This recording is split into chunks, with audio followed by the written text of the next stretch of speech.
Hello everyone, welcome back to my channel Initial Solution. Today in this tutorial I'm going to show you how to see Spotify Wrapped.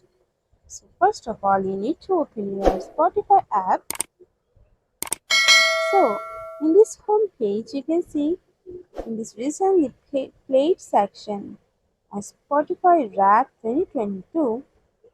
Then you can go for it and you can play uh, all of these things, but you can't if you can't see it here, so just go for in the search bar and search here for wrapped, and you can see here the wrapped Spotify Wrapped 2022.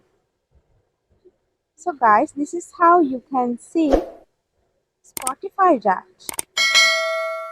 Hope this video helped you guys. If it did, then please like, comment and share.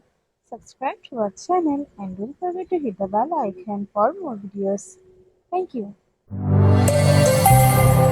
Today's video is sponsored by Xirosoft. Xirosoft offers graphic design, UI UX design, digital marketing, and web development. Elevate your brand with Xirosoft today. For more details, check the description box.